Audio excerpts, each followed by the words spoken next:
Once upon a time, back in 2008, I got a call from my brother.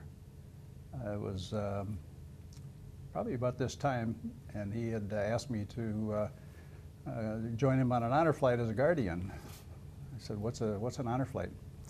He explained to me that we fly World War II veterans to Washington, D.C. to see their memorials and enjoy the day, and it's a free trip for them, and you're there to help the veterans get around and along. And I couldn't go that time, but he called about a year later, and I was able to go and traveled to Sioux City, Iowa, my hometown, and went on their third Siouxland honor flight. I had two guardians to care for, and two veterans. Yeah, right. Actually, it was three veterans that I cared for, and it really was truly an amazing experience for me. And I had about 500 miles to tell my stories to my wife on the way home, and it was quite emotional and quite impactful to say the least. The stories that I heard, and the joy and the pridefulness of the veterans that I cared for. So I knew that it was important work that was being done. And when I got home, I kind of Googled around to see if there were any honor flights in the area. And there was one in Madison that had just begun, Freedom Honor Flight in La Crosse, Badger in Madison, Stars and Stripes in Milwaukee, and Old Glory and Appleton. And it's kind of a hole in the donut there where there was nothing in central Wisconsin. And these veterans were getting up there in age and couldn't really travel as much as they used to. So I decided to write a letter to the editor when the newspaper still had editorials, and told them about my trip on the Siouxland honor flight and how they treated the veterans with pre-flight dinner, USO show, apparel, hats, jackets, shirts, and a guardian to care for them during the day. And kind of left it off with, if anybody would be interested in starting an honor flight in central Wisconsin, I'd be honored to help them out. You know, I had a full-time job, I was working hard, and didn't think I really had the time. And had a couple of calls, a couple of people that expressed some interest, but no, I don't have time. Life gets in the way sometimes. But I remembered speaking with Jim just probably about a month before I made the trip, and I told him that I was going on this honor flight, and he expressed some interest, and he had heard about it with his friend and business acquaintance, well, actually a friend. Anyway, we decided that when I get back, I'll give you a call, and we'll see.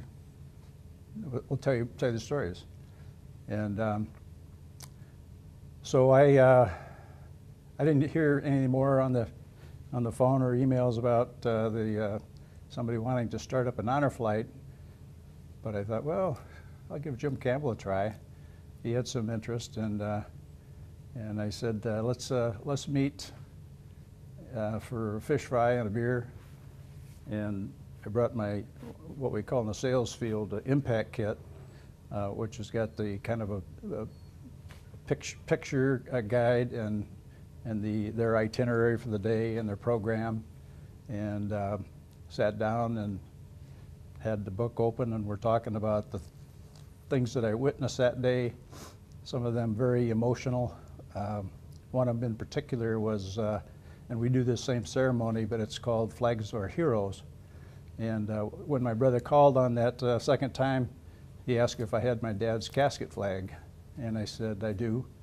And he said, well, I want you to bring it to the honor flight trip, and we're going to do a special ceremony for not only Dad, but all the veterans that didn't live long enough to see their memorials in the state of Iowa. We do it now, of course, for the state of Wisconsin. So we had the casket flag in a triangle, of course, a picture of my dad, and an empty wheelchair, and we wheeled that empty wheelchair in front of 105 saluting World War II veterans while they were playing taps. Whew. Tear your heart out. Marched it up to the Iowa Pillar, and then the veterans were excused from their picture, their group picture, and they all kind of walked past the casket, saluted, and it was very impactful. We've done this same thing for Jim's father, who was a World War II veteran as well as mine, and Jim knows how meaningful that is. Yeah, so it's important stuff. So, in any case, Jim and I sat down and we started scratching out some numbers. We needed a board of directors, about 10, 12 of them. We need probably about, we want to take about 100 World War II veterans to DC. Going to need about 50 guardians. Going to need about $80,000. Whoa, $80,000? Yeah, and we're going to do it in 5 months. Ooh. No, if we were. What were we thinking? We're salesmen. We're going to do it. Yeah. And we came fairly close to not doing it based on the bank account and the treasurer's report on a meeting 6 weeks before we flew. But we knew we had some things coming. Guardians pay their own way. $500 to come to work for us. What a concept. And I haven't heard of a guardian yet that has not got his money's worth. Yeah. It was truly a moving experience for them as well. And it was, so we knew that we had $25,000 in money coming from them. We had talked to a number of people in the community to help us. Foundations, a couple of them were, you know, we weren't sure about them, but they came through. Jim and I were literally talking about mortgaging our house in order to pay the difference to get that airplane into central Wisconsin, and a charter airplane from Sun Country, and they do a marvelous job, but they're not cheap. We own the airplane for the day, though. Yeah. We got it first thing out of the morning, and then get us home in the evening in a timely manner, and so it was that 6 weeks that we got an email from Jeff Zerini, our secretary of the board, and he said, I think we had to postpone it. We had just had our treasurer's report the night before, and he was a little worried that we're not going to get there. And I knew that we had you know, some things in the works that would get us there, and again, mortgage our house if necessary to get us there in that first mission. And from there, I emailed him back because I was awake at 3 o'clock in the morning when the email came through. Same thing, couldn't sleep, and said April 27th, 2010 is the date we picked.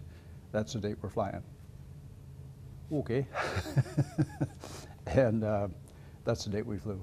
Yeah, it's interesting how fate has played into both of our hands, because while he was doing the 2008-2009 trip to out of Iowa, recognizing his father and going with his brothers, I had lunch with an IBM colleague who started Stars and Stripes in summer of 2008.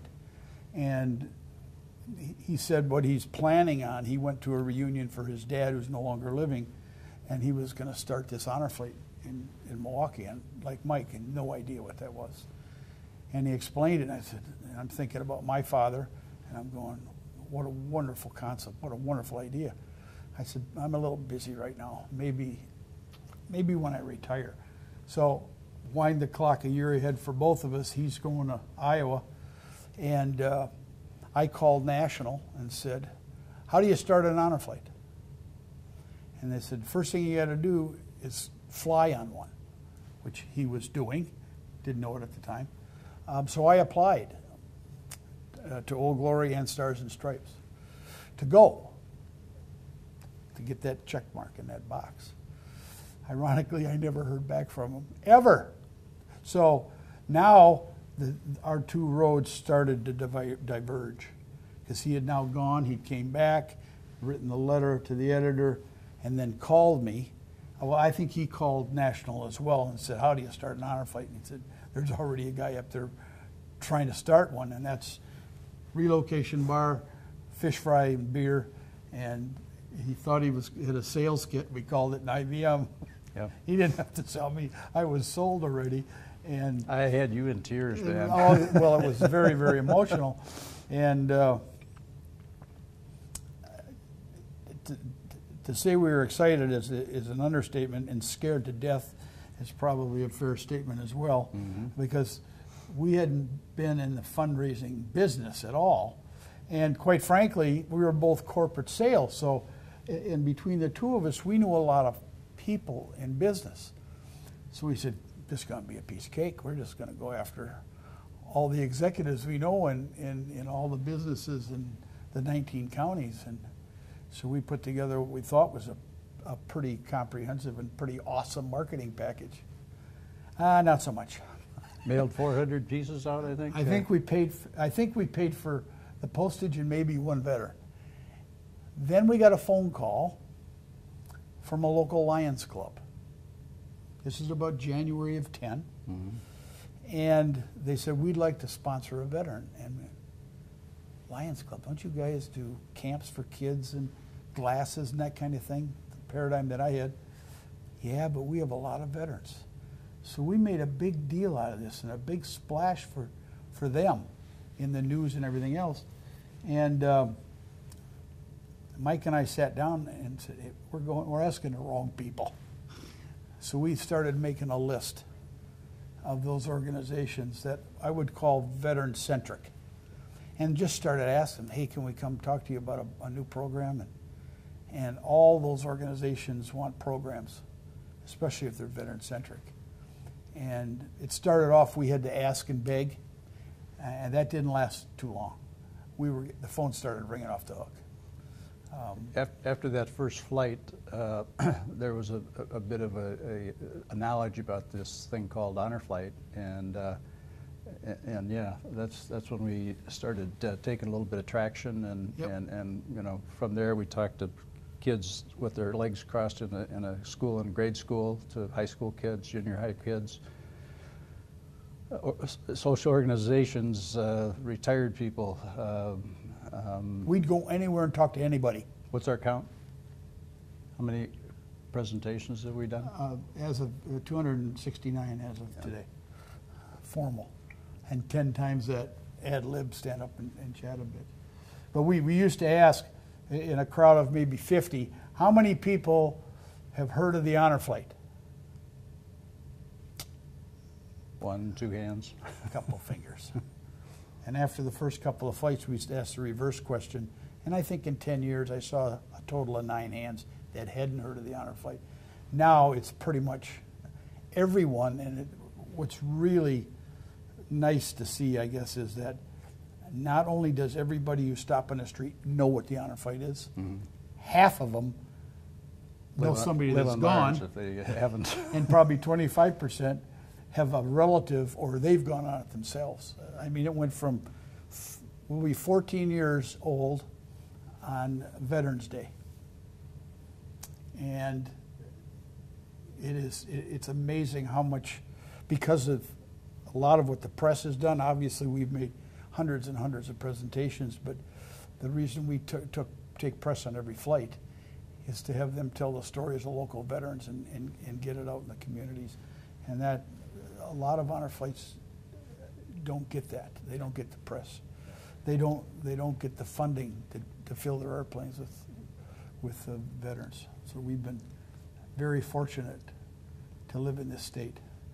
And we've not only changed the lives of many of those 4,292 veterans that have flown with us, World War II, Korea, and Vietnam, but their families, their friends, their neighbors. Got a call from, we'll call her Mrs. Smith, one day. Mike Thompson speaking. what have you done to my husband, who had just been on the honor flight a couple weeks before? Oh, get ready. I said, I'm sure I don't understand, Mrs. Smith. And she said, he smiles. He sleeps at night. He's happy to be around. His kids are hearing stories. These are so important and so impressive for the veteran and for the families that live with those veterans. And, you know, that's not the goals that we had. We wanted to take them out and see some marble and brick and mortar and show them what their memorial looks like.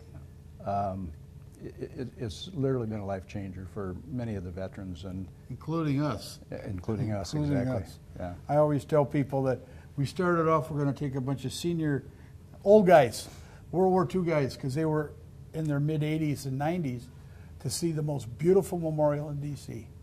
And where we've gotten in 14 years is beyond Captain Kirk and the Enterprise. Yeah. We had no clue whatsoever the effect that this program was going to have on veterans. None. We weren't that smart to figure that out. But it's been Apparently we were. Apparently we were. Yeah. It is, by the way, just a joy to talk to you guys. I have asked one question, and you talked that whole time. It's amazing.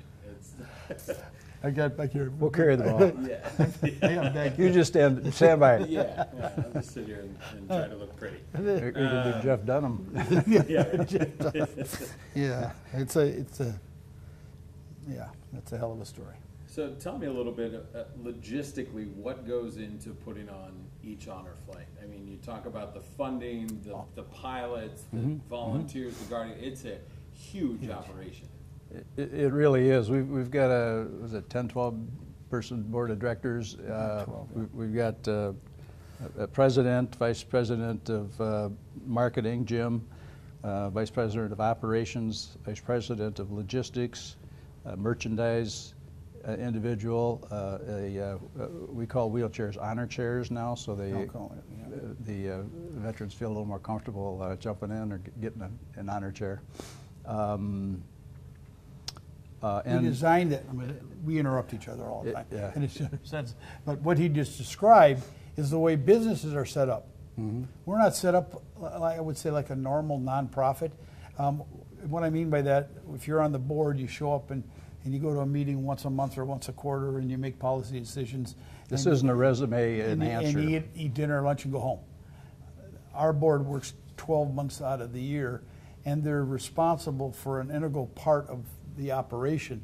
And quite frankly, most honor flights, the fellows that started it are not in the program anymore because they've burned themselves out.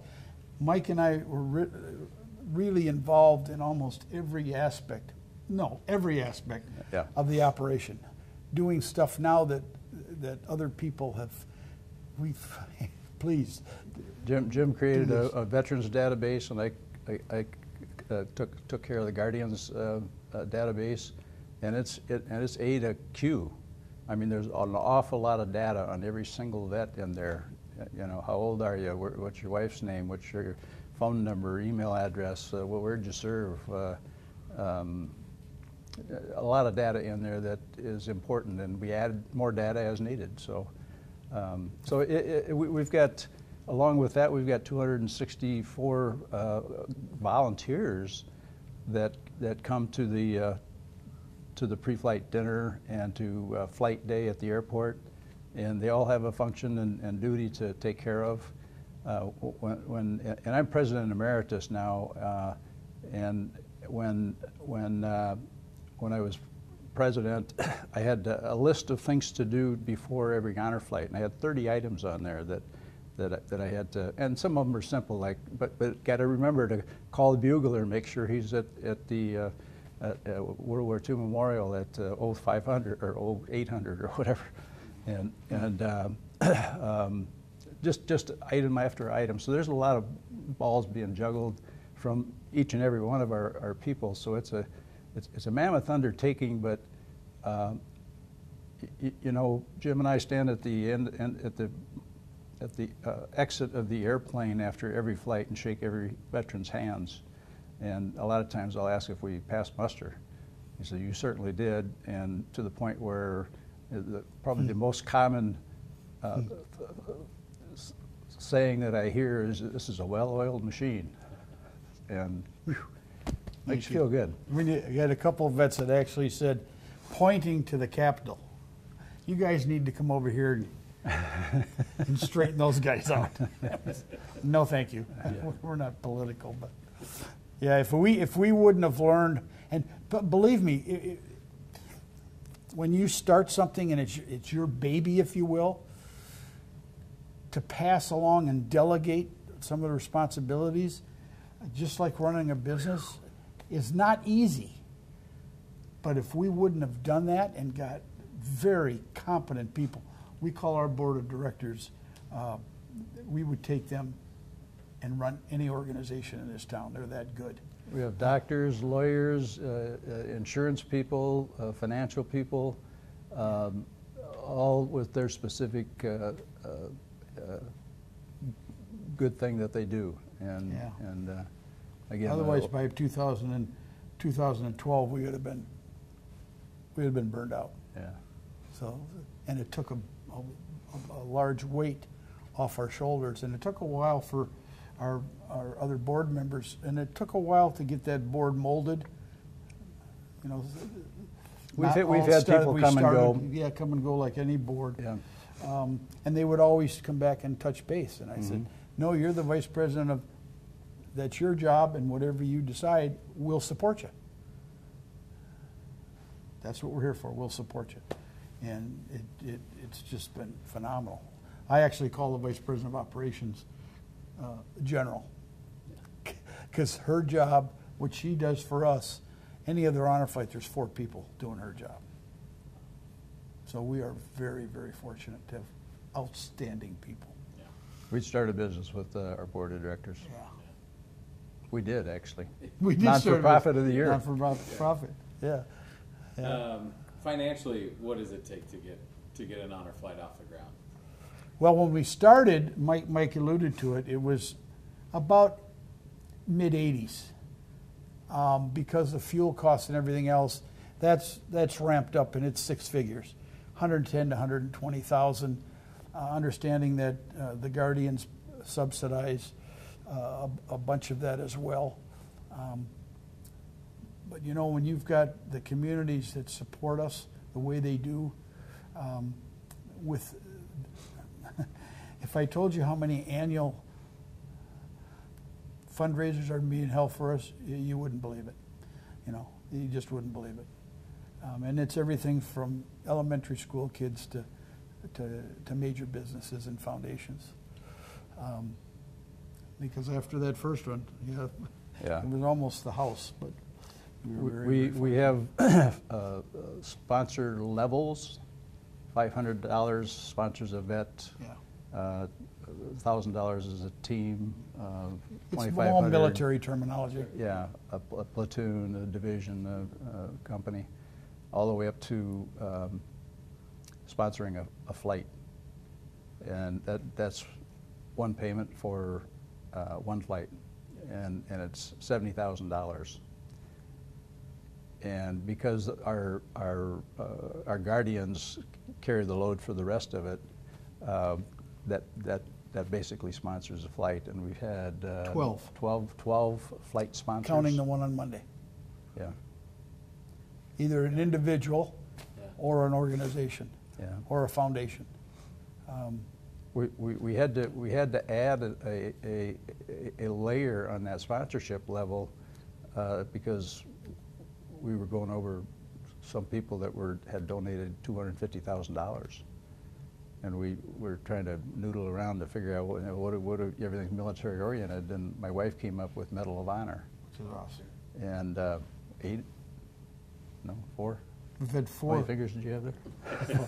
Yeah, we've had 4 that either financially or gifted kind have reached. So we've been blessed to live in a veteran-centric community very well shown at the airport after a day in D.C. at 9, 10 o'clock at night when we return, and there's a couple thousand people at the airport waiting to greet those veterans. That's a highlight for those guys. That's huge. And it's the same for literally all the Wisconsin honor flights. Mm-hmm. They have the same support financially and people-wise as we do. Wisconsin has great people. Yeah. We, as you and I talked about a couple weeks ago, Jim, we're looking at, kind of singling out some of the bigger sponsors like Dorsey, Yep. Dave Junion. Tell me a little bit about the two of them and maybe anybody else who sticks out in your mind. Just, especially those two, because you talk about gifts in kind. You're getting free hotel rooms, Yep. free photography, and they're such a big part of what this experience is. Mm-hmm. Well, I'll tell you, because Mike had gone with Sioux City and they had done something very unique in the honor flight arena, and that's the banquet in the USO show the night before. Nobody else does that. So we thought, well, in order to do that, it would be very convenient if all the veterans were in one hotel. Because most honor flights, and I've flown on a number of them, everybody shows up at the airport in the morning and they go. That's when they meet their guardian. So we decided, the executive committee, who all knew Chuck and Chris, to go have a chat with them and see if they could recommend one of their hotels. Could tell them what we wanted for the banquet and to house veterans. So we needed a hotel that they could block off, 80 rooms or so, and they said sure. The Howard Johnson, good, easy location, and so forth. And so, being in sales, we asked the next question. He said you could have the hall for the USO show for free. Yeah. So I said, one of us said, do you suppose we could get a veteran discount for the rooms? Why not ask? So Chuck and Chris looked at each other, and they looked back at us, and Chuck said, and he had a very emotional face when he said this. He said, there is no discount. These guys paid for these rooms 70 years ago. They're free.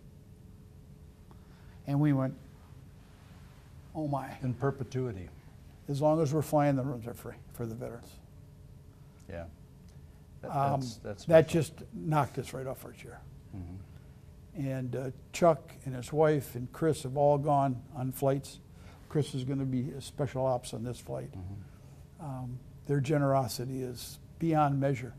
And there's 125 honor flights in 45 cities, 45 states.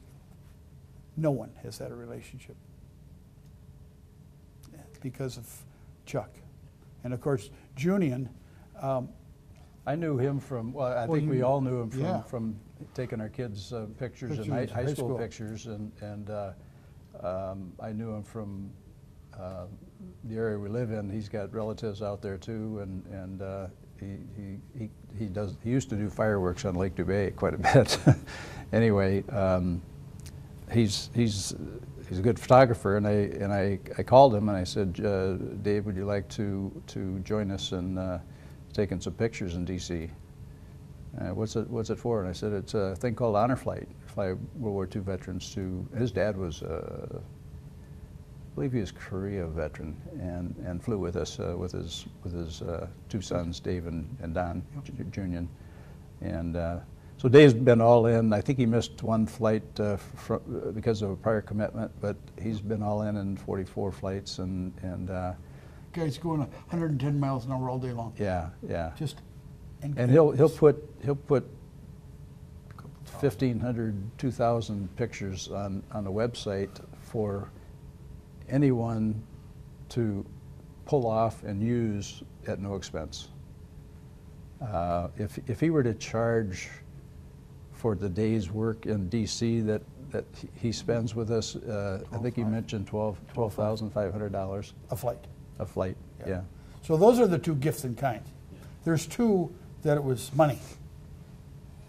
One is a foundation, B. and Esther Greenheck. And Brian Gumness, I would see him out in the community, and he would say, "Hey, how come you haven't come and asked me for some money?" And you know, I lost for words for a moment or two, and he said, "Hey, can you?" That's hard to believe. Hard to believe. He said, "Would you come over and give me an honor flight presentation?" "Yes, sir. When would you like me there?" "Wednesday morning at 9 o'clock. I'll be there." So it was mano a mano. It was a PowerPoint that we use. And he was very enthralled. It was at a little table, and I was going through it, talking about it, and he said, when we're all done, he said, "I want you to go on our website and fill out a grant request."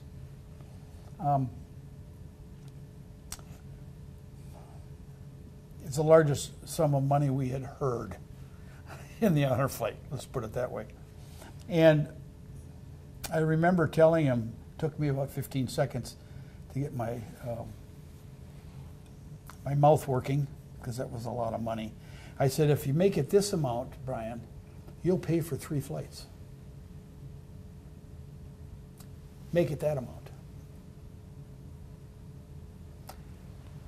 They were so impressed. He and his wife won't fly. They drove out and met us out there and participated in the flight, that he went back to their 8-person board and said, "I'm going to ask for another one." Interesting enough how small this community is. There was 8 or 10. Over half of them had a direct or indirect connection to the honor flight. Mm-hmm. So it was a slam dunk, evidently. So they've paid for 4 flights. It just so happens that their first flight that they drove out and jumped on the bus with us, I had a park police escort, and that was the first time that we had done that. And it's guys on motorcycles with knee-high leather boots and leather gloves and sirens going and lights flashing and guiding us through, you know, going up one-way streets and doing U-turns, going through red lights. Moses. Everybody just spreads the sea, and they said, "Hey, if there's anything extra for those park police, let me know and I'll take care of it." Okay, interesting. What Mike and I used to do, it was mostly tongue-in-cheek, but we give a presentation to whoever, and then we'd say, and I still do it, "Has anybody got $70,000 in their pocket? We'll paint your name on a plane. It's your flight." Well, we presented at a local bank. It was the president and all his direct reports. And one of us said, "Hey, if somebody's got 70 grand in their pocket, we'll paint your name on a plane." Under the cover of darkness. Under the cover of darkness. I don't think Tony Yarn, who was the airport manager, I think we'd have got arrested. But anyway, he looked around the room at his vice presidents, and he looked back and said, "Yeah, I think we can do that." He went, "Uh-oh, uh-oh." No, well, we figured out they did get an airplane with their name painted on it. Obviously, it wasn't the one we flew in. Well, the young lady that they did motorcycle rides, snowmobile rides. They did a golf outing. They did a Christmas tree resell, re-give, like 3 or 4 times. It kept coming back, and it kept auctioning off again. And it took them about 10 months, and they raised $70,000, and they paid for the first flight. Well, that young lady, Joanne Drager,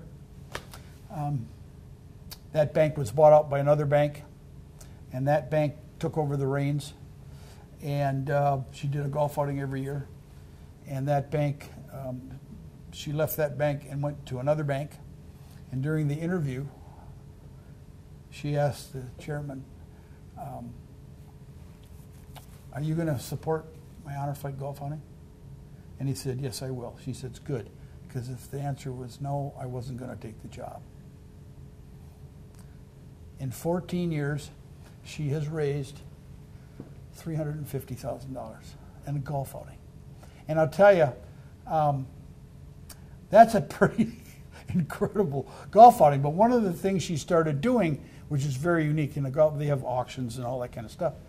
5 years ago, I think she said, "Hey, can we auction off a Guardian seat? Guardian seat's $500. Why not?"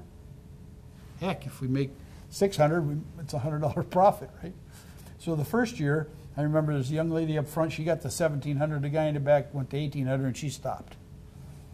The auctioneer, I had an epiphany. I went up and I grabbed the microphone and I said, will you take the seat for 17? She said yes, and 18, both of you sold. So we got 2 seats now of $1,000 value for $3,500. Did it the next year, those numbers doubled. Did it the next year, the numbers doubled.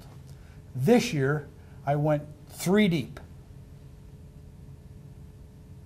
3 Guardian seats, value $1,500, and because of the incredible generosity of 3 people, those seats went for $33,000. $33,000, which we use for a Guardian Scholarship program. We're blessed. I don't think it's going to double again next year, but I'll never say never. So, yeah, it's just amazing. It's just amazing. We give them something very special. All the stuff that we use for marketing, like it's a glass George Washington monument about that tall, and their name is etched on it, and it's Medal of Honor sponsorship level. Mike, the company I retired from, gives me a grant every year and pays for all that stuff. Because I tell people, when they give us $500, you're sending a veteran, a whole veteran, not a half of one, and a whole veteran. Sorry. Tell me about, I'm actually going to see Dawn tomorrow in Rhinelander. Tell me about her.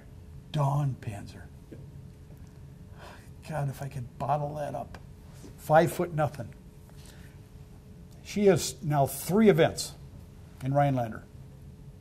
She's got a motorcycle ride, and afterward there's a party and a dinner. And she has more auction stuff than any 3 or 4 normal fundraisers. Entertainment and that kind of thing. Saturday she's having a UTV ride, UTV ride.